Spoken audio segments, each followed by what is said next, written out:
నమ్మకానికి కావాలి అమ్మకం అని అంటారు. మీరు ఈ స్టోరీ విన్నారు అనుకోండి. ఇప్పుడు ఈ అమెరికాలో ఉండే ఆర్థిక నిపుణులు, ఇంకా చెప్పాలంటే వాళ్ళ ఫెడరల్ ఆఫీసర్స్, సో వీళ్ళందరూ వాళ్ళ లెడ్జర్ని పెట్టుకొని కూర్చున్నప్పుడు ఈ ప్రపంచములో the most stable currency American dollar కదా. సో అమెరికాలో పెట్టుబడులు పెడితే చాలా చాలా సురక్షితంగా ఉంటుంది. ఇదే అంటున్నాను, అమ్మకానికి కావాలి నమ్మకం. సో అలాంటి ఒక నమ్మకమైన దేశము అమెరికా. ఇవాళ వాళ్ళ అధికారులు వాళ్ళ లెడ్జర్ బుక్కులను పెట్టుకొని కూర్చున్నారు. వాళ్ళకి షాకింగ్గా కనిపించిన విషయం, భారత్ మీకు 2025లో మాత్రమే 50 బిలియన్ అమెరికన్ డాలర్స్ని వాళ్ళ ట్రెజరీ, అంటే వాళ్ళ ఖజానా, మీరు మీ డబ్బును తీసుకెళ్ళి వాళ్ళ ఖజానాలో పెడతారు, బాండ్స్ రూపేణ పెడతారు, కరెన్సీ కాదు బాండ్స్ కొంటారు. సడన్గా మనం మాయం చేసాం. ఎంత? ఏకంగా 50 బిలియన్ అమెరికన్ డాలర్స్. పాకిస్తాన్ లాంటి దేశాన్ని చూశారనుకోండి, 1 బిలియన్ అమెరికన్ డాలర్స్ ఎవడైనా అప్పు ఇస్తాడా అని వెతుకుతారు. అలాంటిది అమెరికాలో మనము ఇన్వెస్ట్ చేసిన 50 బిలియన్ అమెరికన్ డాలర్స్ని మనం విత్డ్రా చేయడం, అంటే లిక్విడేషన్ అంటారు. ఇది ఎందుకు చేసాం? సో వాళ్ళకి షాకింగ్గా ఉంది. ఏది? ఒక్క 2025లో మాత్రమే. మరి 2026లో వీళ్ళు ఏం చేస్తారు? 2027లో వీళ్ళు ఏం చేస్తారు? అసలు ఈ 50 బిలియన్ అమెరికన్ డాలర్స్ని విత్డ్రా చేసి వీళ్ళు ఏం చెయ్యబోతున్నారు? మీకు సింపుల్గా చెప్పాలి అనుకోండి, మీరు ఒక 2,40,000 రూపాయలండి ఒక బ్యాంకులో ఉంచారు. ఎప్పటి నుంచో ఉంది అమౌంట్, మంచి నమ్మకమైన బ్యాంకు. సడన్గా మొన్నటికి మొన్న వెళ్ళి మీరు ఒక 50,000 రూపాయలు విత్డ్రా చేశారు. చిన్న అమౌంటే, కానీ మీకు ఆ బ్యాంకు మేనేజర్ వైపు నుంచి చూశారు అనుకోండి, సడన్గా ఇతనికి ఏమైంది? ఎందుకు ఈ 50,000 విత్డ్రా చేస్తున్నాడు? మంచి ఉద్యోగం ఉంది, వాళ్ళ భార్య కూడా ఉద్యోగం చేస్తుంది, అలాగే వాళ్ళ నాన్నగారు మంచి వ్యాపారంలో ఉన్నారు. ఇప్పుడు 50,000 అవసరం ఎందుకు వచ్చింది అంటే, విడతల వారీగా ఇతను ఇలా డబ్బులు మొత్తము కూడా తీసుకువెళ్ళిపోతాడా? ఆ బ్యాంకు మీద ఈ కస్టమర్కి నమ్మకము లేదు. ఇది ఒక బ్యాంక్ మేనేజర్ పర్సీవ్ చేస్తాడు. అంటే ఇతను ఒక అతను కాదు, చాలామంది ఇదే చేస్తున్నారు. ఎక్కడో తేడా ఉంది.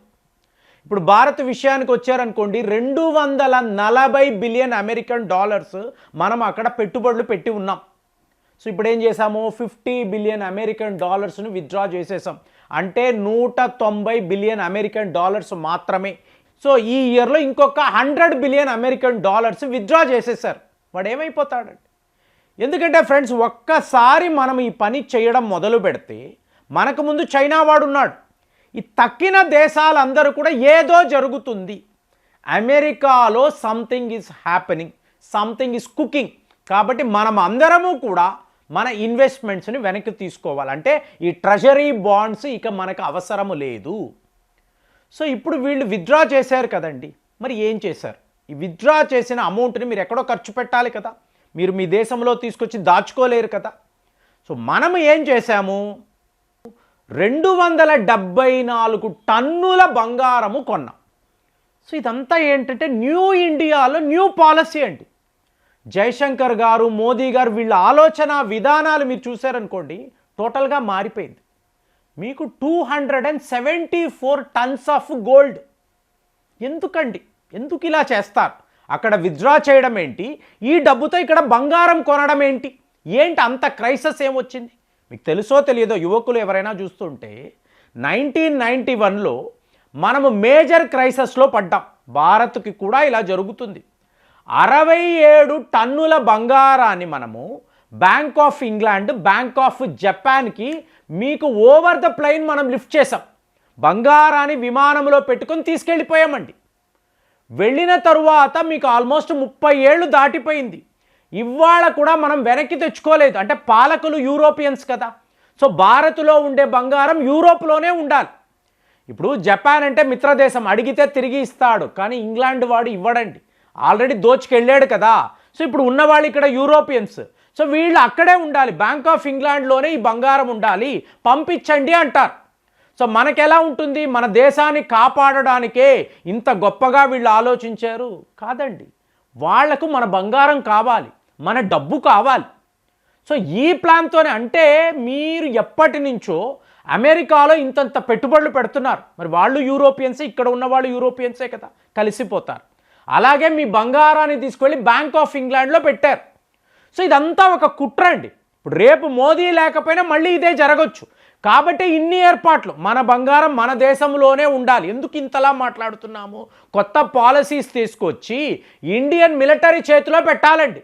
లేకపోతే ఇదే పనే చేస్తారు. మళ్ళీ ఇక్కడ ఎందుకు బంగారం, అక్కడ కదా ఉండాలి, యూరోప్లో కదా ఉండాలి, తీసుకెళ్ళిపోతారు. ఇప్పుడు ప్లాన్ ఏమిటి వీళ్ళది? ఇరాన్ వద్ద ఆయిల్స్ కొనకు, అయిపోయింది. వెనుజులా వద్ద నో, రష్యాతో వ్యాపారమే చెయ్యకు చెప్తారు. మీరు వినాలి, మీరు వినలేదు. భారత్పై శాంక్షన్స్ విధిస్తున్నాను అని డొనాల్డ్ ట్రంప్ అంటాడు. ఏమవుతుందండి? మీ 240 బిలియన్ అమెరికన్ డాలర్స్ అక్కడే ఇరుక్కుపోతుంది. మీరేం చేయగలరు? ఇప్పుడు పోయిన వీడియోలో కూడా అదే మాట్లాడాను. 1 బిలియన్ అమెరికన్ డాలర్స్ అంటాడండి. ఈ డబ్బు ఏమవుతుంది? Nobody nose. సో మన యొక్క ఇన్వెస్ట్మెంట్స్ అంతా అమెరికాలో వాళ్ళు ఫ్రీజ్ చేసేస్తారు. ఇది 2022లో మనకు వచ్చిన ఆలోచన. రష్యా వాళ్ళు నేర్పిన పాఠాలు. రష్యా వాళ్ళ 300 బిలియన్ అమెరికన్ డాలర్స్ అలాగే ఇరుక్కుపోయి ఉంది, ఇవ్వడు. సరే, బంగారం, యూకే వాడు మన మీద శాంక్షన్స్ అంటాడు, చెప్పి మీ బంగారాన్ని తిరిగి ఇవ్వను అంటాడు. మీరేం చేస్తారు? సో ఇదంతా మోదీ గారు ఆలోచించాడు. లేదు, వీళ్ళు చాలా డేంజర్. మరి అంతకు ముందు ఉన్న వాళ్ళు యూరోపియన్సే కదండి, వాళ్ళ ఆలోచన అలాగే కదా, దేశాన్ని ఎలా దోచుకోవాలి, ఇది వాళ్ళు ఎప్పటి నుంచో ఆలోచిస్తున్నారు. ఇవాళ కూడా ఇదే ప్లాన్. దాంతో ఇప్పుడు మనం ఏం చేశాము? ఒక్క 2025లో 64 టన్నుల బంగారాన్ని, ఏది జస్ట్ 1 క్వార్టర్లో మనం వెనక్కి తెచ్చుకోగలిగాం. ఇక్కడ ముంబై వాల్ట్ అనండి, అలాగే నాగ్పూర్లో మనకు ఇలాంటి ఒక ఖజానా ఉంది, అక్కడ తీసుకువచ్చి దాచిపెడుతున్నాం. ఇదేంటి? ఓన్లీ 60% మాత్రమే. ఇంకా 40% బంగారము వాళ్ళ వద్దే ఉంది. రేపు దాన్ని ఫ్రీజ్ చేసినా, ఇప్పుడు మనం 50 బిలియన్ అమెరికన్ డాలర్స్ అని మాట్లాడుతున్నామండి. బంగారము కొన్నాం, ఏంటి? ఫిజికల్గా ఉంటుందండి. మీకు గోల్డ్ బాండ్స్ అని, లేదా మీకు ఫిక్స్డ్ డిపాజిట్స్, హయ్యర్ ఇంట్రెస్ట్లు, ఇవన్నీ కాదు. ఇప్పుడు మీ వద్ద బంగారం ఉంది, మీకు 1,00,000 రూపాయలు కావాలి, ఒక గోల్డ్ ఫైనాన్స్ కంపెనీ వాడికి వెళ్ళి పెట్టారు, వాడు 1,00,000 రూపాయలు మీకు ఇచ్చాడు. ఒక 6 నెలలు మీరు వడ్డీలు కట్టారు, సడన్గా వాడు మాయమైపోయాడు, దుకాణం మూసేసి వెళ్ళిపోయాడు. మీ బంగారం ఏమవుతుంది? సో మీ వద్ద ఉట్టి పేపర్లు ఉంటాయి, ఇంట్రెస్ట్ కట్టినా మీకు ఆ రిసీట్స్ ఉంటాయి, కానీ మీ బంగారం ఉండదు కదా. 1,00,000 వచ్చింది అంటారు, కానీ 2 ఏళ్ళ బంగారం ఉంటే 1,00,000 కాస్త 2 లక్షలు అవుతుంది కదా. సో ఫిజికల్ గోల్డ్ మీ వద్ద ఉండడము ఎంత ముఖ్యమో అనేది మనం ఇవాళ రియలైజ్ అయ్యామండి. 30 ఏళ్ల పాటు అక్కడే ఉంచాం, అమెరికాలో, మీకు ఇంగ్లాండ్లో ఉంచాం. వాళ్ళు ఒకవేళ మన మీద శాంక్షన్స్ అని చెప్పి మన ఆస్తులనంతా కొల్లగొడితే జరుగుతుందా అండి? అడక్కండి ఫ్రెండ్స్. మనకు మించి ఎవడు ఎటువంటి ఉదాహరణలు చెప్పలేడు. ఎందుకంటే 600 ఏళ్ళు మహమ్మదియన్స్ లూటింగ్ చేసినా మన బంగారం, మన ఆస్తులు మన దగ్గరే ఉంచారు కదంటే గొప్పగా చెప్పుకుంటారు. అలాంటి వాళ్ళు ఉన్నారు. మరి వీడేం చేశాడు? తరలించాడు, బంగారాన్ని అంతా తరలించాడు. కాబట్టి ఈ దేశాలను ఎప్పుడు నమ్మకూడదు. మన ఆస్తులు మన వద్దే ఉండాలి. మన కరెన్సీ అనండి, మన బంగారం అనండి, ఏదైనా కూడా భారత్లో ఉండడమే సురక్షితం అని చెప్పి మనము చాలా పెద్ద ఒక నిర్ణయం తీసుకొని హుటాహుటీగా అక్కడ ట్రెజరీ బాండ్స్ అన్నాము, మొత్తము లిక్విడేట్ చేసేస్తున్నాము. వచ్చిన డబ్బుతో ఎక్కడికక్కడ బంగారం కొంటున్నాము, సిల్వర్ కొంటున్నాం. మన దేశంలోనే ఈ ఆస్తులు ఉండాలి. అప్పుడు మనం ఎవడి ముందు కూడా పెట్టేసాము, మెల్లగా ఎలా తెచ్చుకోవాలరా అన్న ఆలోచన ఉండదు. నా డబ్బు నా వద్దే ఉంది, నా ఆస్తులు నా వద్దే ఉందని గొప్పగా మనం చెప్పుకోగలము. అలాంటి రోజులు వస్తాయని చెప్పి మీకు అనిపిస్తుందా? ఎన్నెన్ని మార్గాలు వెతుకుతున్నాము, ఏదో ఒక మార్గం దొరుకుతుందని మీరు అనుకుంటున్నారా? మీ ఆలోచనలు ఎలా ఉన్నాయి? కామెంట్స్లో రాయండి. మళ్ళీ వచ్చే వీడియోలో కలుద్దాం. జై హింద్.